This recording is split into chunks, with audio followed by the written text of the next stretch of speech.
Hey everybody, my name is Taylor Glenn, and this is my channel Taylor Tries, where I try new things and I try to teach you new things. And today I'm going to try to teach you a juggling trick called Grace. It looks like this.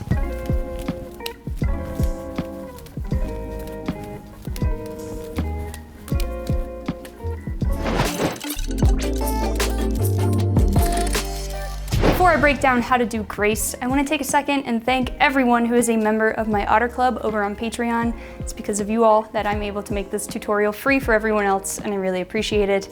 In addition to helping me out, you also get access to a bunch of exclusive stuff, including extended versions of many of my tutorials, including this one. In the extended version of this tutorial, I'll teach you a fun variation of Grace that I came up with, and I really enjoy. If you want access to that, it's only $2, and there's a link in the description. Grace is a clay motion trick, which is just a term for a style of juggling that involves starting and stopping and emphasizes motion.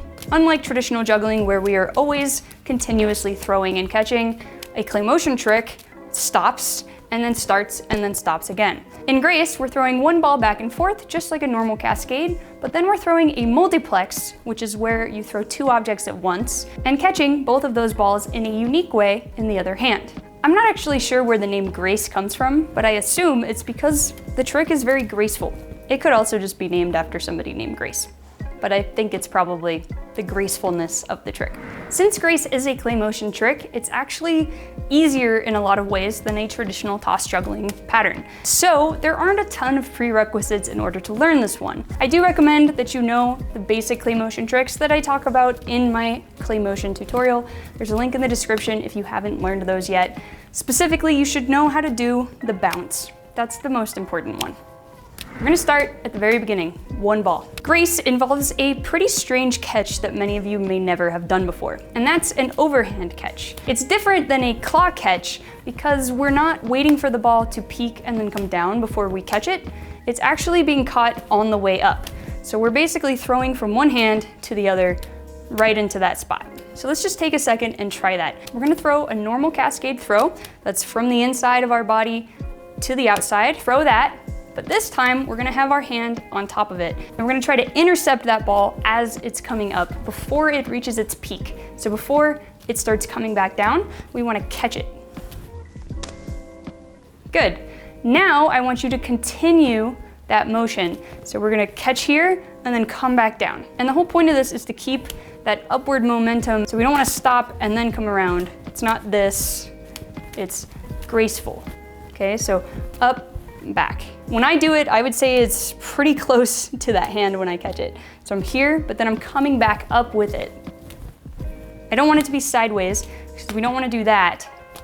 You're not going to be able to, there will be another ball there. I want you to turn that hand over, and I want you to catch it right on top of the ball. Just like this. Something subtle I want you now to think about. When we're throwing this ball, I want you to try catching it with these three fingers and try to keep the rest of your hand open. And when I say that, I don't mean catch it like this. We're not keeping all this space here. I mean catch it like that. So it's just that I don't want you to catch it in your whole palm. Try to catch it more with these three fingers rather than here. It doesn't have to be perfect. If you do end up catching it more over, try to learn how to move it with your thumb like this so that you open up that hand as you're coming down. So for here, you're sort of opening up your hand as you continue that motion down. But as you get better at it, you'll be able to just catch it in that spot. I know it feels silly, we're just doing one ball, but you gotta get this comfortable because we're gonna now add a second ball. All right, two. Now we're gonna do a multiplex. And since this is a clay motion trick, we're going to hold the multiplex in our clay motion style. If you learned how to do the bounce in my clay motion tutorial, this will be really familiar. We're gonna hold one ball between our index finger and our thumb like this, and one ball in the rest of our fingers like that. So our palm will stay open. So we're here, we're gonna throw that multiplex up, except this time we're going to have our hand on top and we're gonna catch the ball that's in our thumb pocket, the ball that's in our thumb and our index finger. We're gonna intercept that ball as we do it, like that. And of course, we're gonna continue that motion just like the one ball exercise. You can just catch the other one in the hand that threw it for now. And when we catch this ball, we wanna come up and around the other ball. So we don't want you to come down underneath it like that. We want to come up and around. So up and around.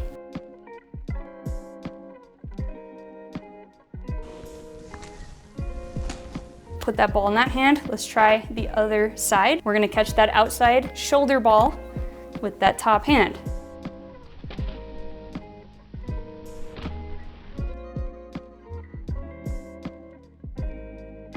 And when you do this, remember to try to catch it with those 3 fingers. It doesn't have to be perfect. Now we're just gonna do the final step of this throw, which is when we grab this ball and come around, instead of catching this ball in the hand that threw it, we're gonna catch it in the hand that came around. And this is why it was really important to catch this more in the side of your hand so that you can come around and open up your pinky and your ring finger to catch that second ball. So you're gonna go up, catch.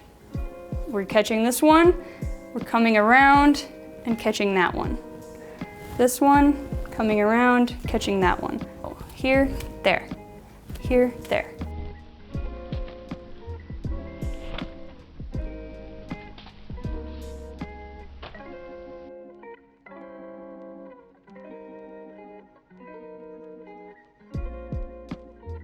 I am always sort of claw catching the green ball and coming around and catching the blue ball. Get very good at this, work on it a lot. Now we can add a third ball. And as always, I'm gonna have troubleshooting at the end to cover some very common problems. So even if you're stuck on 1 ball or 2 balls, make sure you watch that section. I will give you some tips. All right, 3 balls. Yeah, this is where the trick gets fun. Yes, we've pretty much done most of the work. The hard part was really learning that weird catch. Once you get that, this extra ball is just sort of there to look cool. So we're gonna start with 2 and 1. These 2 are gonna be the exact same as what we just did in the 2 ball exercise. Now we've just got another ball. So what do we do with that? Basically, we're gonna just throw that first. It's gonna be a normal cascade throw, and then we're gonna throw the multiplex. That's why Grace is weird. We're gonna start with the hand that has 1. So we're gonna go 1, 2. So right after we throw this ball, we're gonna come around with that hand and get ready to catch that outside multiplex ball. 1, 2.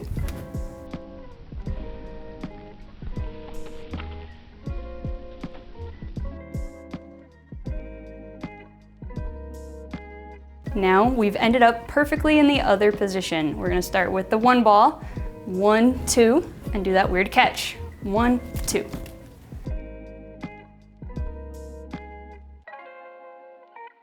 One, 2, 1, 2. And from there, you basically have Grace.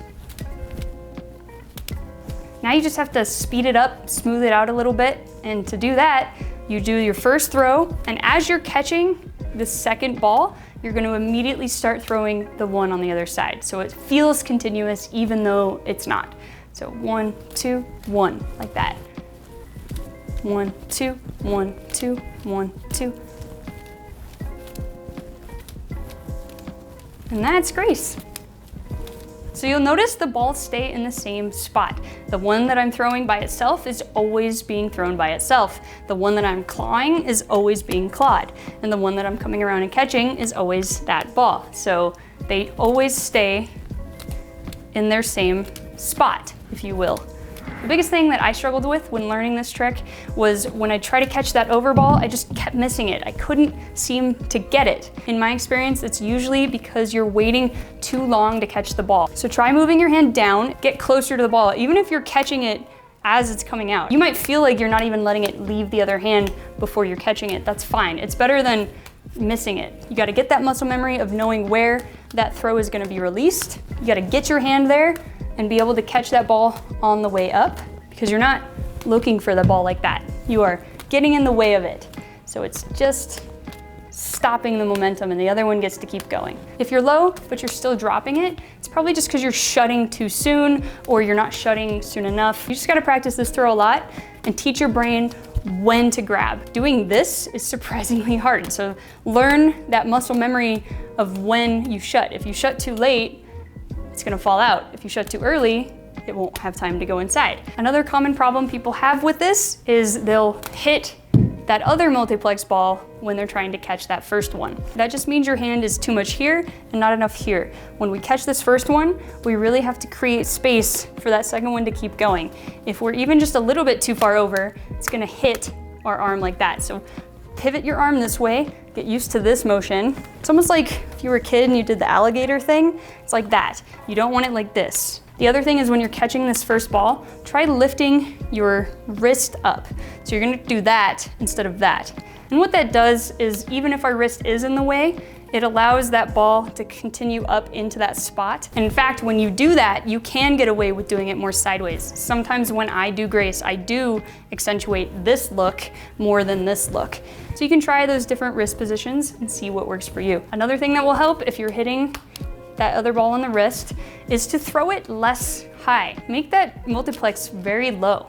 It's just like the bounce, right? We just wanna like barely pop that out, and then we're just gonna come around and catch that one first.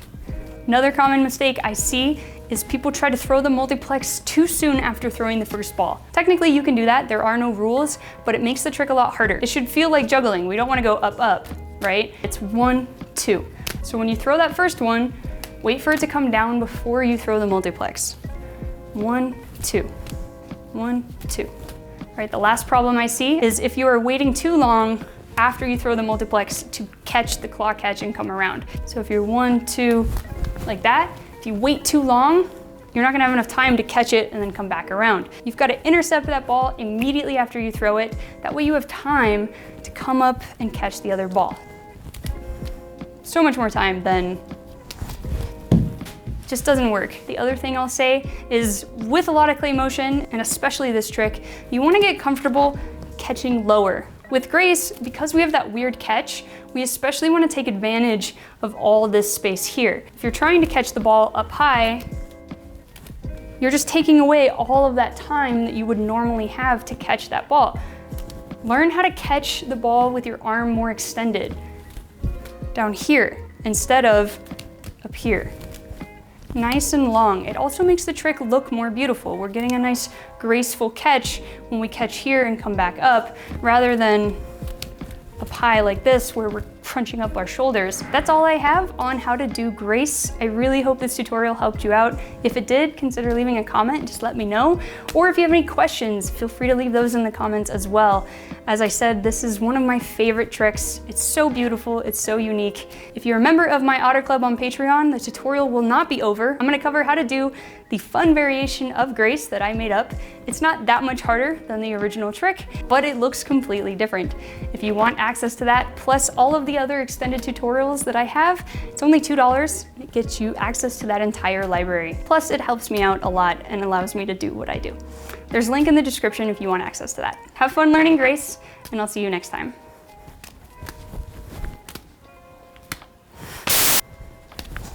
Sorry, Lemon. Sorry, Lemon.